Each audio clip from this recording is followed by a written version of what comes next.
Hello mga boss, mga bossing, good morning. So update tayo dito sa aking YouTube channel, no? Entrepinoy TV. So meron lang ako i-share sa inyo, no? Sharing lang to for the records lang. So ito po yung aking i-share sa inyo. Ayan ang mga boss, no? So nakita nyo yung itong kalabaw, no? So pinangalan ko to si Juntin. Kasi Juntin ito na pinanganak. So itong kalabaw na to ay libod sa amin sa Bisaya, libod. Dahil ang aking magulang ay may mga hilig sa kalabaw, dumami kanilang kalabaw noon hanggang ngayon. So binigyan kami tagi-isang kalabaw ng mga anak nila. No, apat kami, so apat din kalabaw ang binigay. So yan ang aming tradisyon dito ay libod, no? Yan. So ito lang yung aming tradisyon na napakaganda dahil so ito rin ang kalabaw na to ay binigay nila sa akin at kahit ito ay lalaki, no? Palakihin ko to at ano ng babae, transfer ng babae, no? So bibili or ibenta or bibili ng babae or palitan. Yung palitan ba, yung tawag dito sa amin ay bibaylo, no? Palitan ng babae dahil siyempre may mga anak ako at ano din sa kanila yung tradisyon namin, no? Ito yung aming mindset So tradisyon namin na maglibod, no? Dalawa lang anak ko, so ilibod din ko tong magiging pag madami na. Okay? So medyo natagalan lang dahil noon ay eskwela pa ako ng college. Medyo na bawasan ang kalabaw dahil yun ang ginastos yung iba sa pag-eskwela ko ng college sa aking parents, no? Sa aking magulang. Pero ngayon naglibod sila. Maganda, no? Yan ang aming tradisyon So dito naman sa akin ay hindi ko puputulin yung tradisyon na yan, no? Libod yan. So palakihin, ibenta o bili ng babae na kalabaw or papalitan, no? Pagpapalit. Yung sa amin ay baylo. So update din tayo sa aking magiging goat farm. goat farm itong aking manukan. So for in case lang, no? For in case na malugi, no? Kasi parang palugi na yung aking manukan no? Ganun talagang negosyo, no? So parang palugi na siya. Ito ay preparation ng kambing dahil ang aking bahay kubo suitable din siya pang kambing. So babae ito.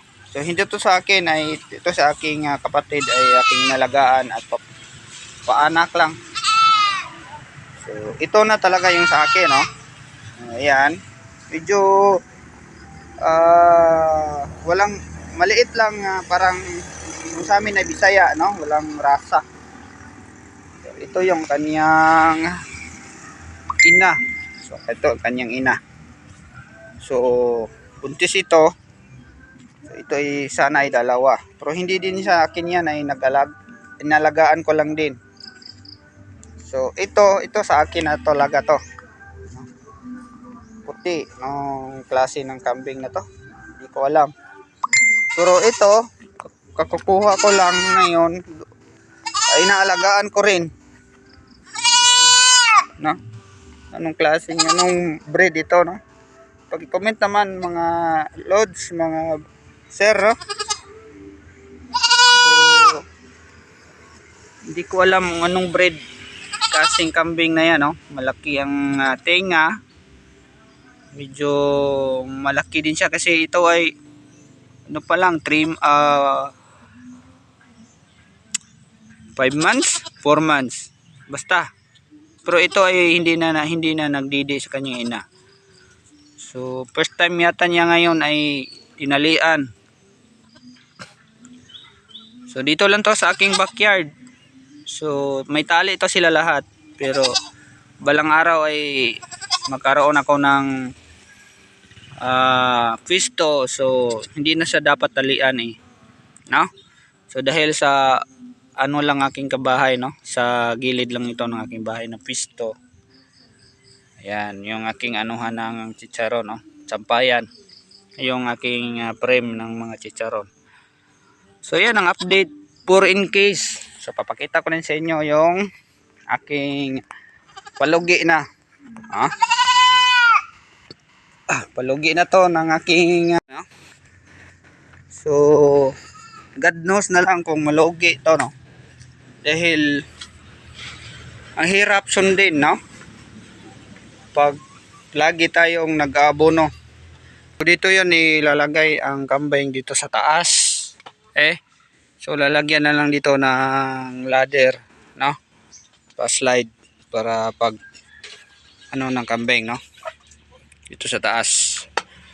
So ang magiging heat up nito, so lalagyan ito ng pa-slide na kawayan dyan, lagayan ng pagkain. Ang kambing. Doon din sa kabila, no? So dito din.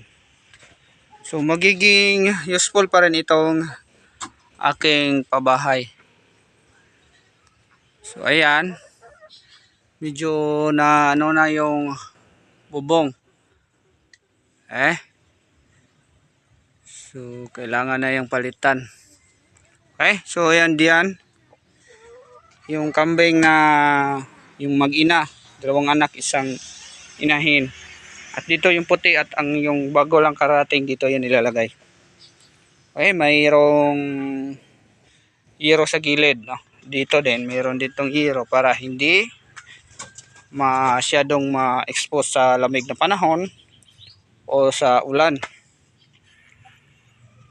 Okay na? So ayan. So may papalitan pala na bubong.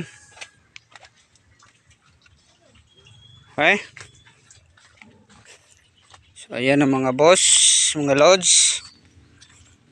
Ayan. So ito yung aking ito port batch yata to, port batch. 6 na piraso. Ito yung fifth batch sa loob.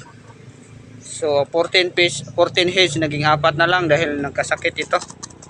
Hindi na masyadong natutukan, sobrang busy na talaga. So 5 pirasong babae. So marami din itong lalaki pero kinatay ko na. So ito yung kanilang mga nanay. So ito yung Rhode Island Red 17 heads laying daw, no? Rhode Island Red laying. So ngayon nagbibinta ko ng itlog. So na-update naman kayo nito, no? So hindi sila nakalabas ngayon dahil tag-ulan. So okay naman lang kanilang kulungan dahil malapad. So meron silang pugad. So siyempre may tubig. Medyo palugi na yan dahil kung wala nang bibili na pakain, so wala na, palugi na to. So for in case lang ipapalit dito yung kambing. Ayan. So dito 3 pero 11 heads to, 3 na lang naiwan dahil siyam ang lalaki, 2 babae. So ang naiwan ay 2 babae at 1 lalaki. So ito naging 11 heads. Ito ay kumpleto, maganda yung paglaki nila. So 7 roster, maging roster 7 na lalaki at 7 na babae. So yan ang ating update. So ayan. So kung maaraw lang, so makalabas sila at gagala sila dito. Ayan. Naka-close yan ng net. Gagala yan sila dyan. Ayan na mga boss na, nang-share ko sa inyo yung aking Rhode Island laying farm, laying backyard farm na dito. Yung aking kalabaw na libod, yung aking kambing na 4 in case. Kung malulugi, pero kung pagbigyan pa rin ng chance ng Panginoon ay siyempre tuloy ang kambingan dahil meron nang akong lagayan din ng kambing. Soon lang yan, puring kaso lang, no? So meron akong preparasyon dahil sa tingin ko parang malulugi ang Rhode Island Red dahil hindi ko na kaya bibili ng feeds sa isang buwan ay 2 sako. So wala naman akong trabaho. So diskarte lang sa online kung pagbenta ng recipe yung aking pinakakitaan at i-feed ng aking Rhode Island Red laying farm. At siyempre may mga itlog na yan, nangitlog na sila. So ang hina ng sales. So meron akong isang tray ngayon, hindi pa nabenta pero kailangan ko yan talagang ibenta. So ngayon wala na nga akong patoka. So meron akong extra na 1 sako na lang pambili para sa aking Rhode Island Red. Yun lang. Kung wala talaga tayong kung maikli lang yung PC natin sa negosyong Rhode Island Red ay malulugi talaga. So palugi, yun nga sabi ko ay palugi at i-transfer o i-convert ng goat farm, no? So yun lang, no?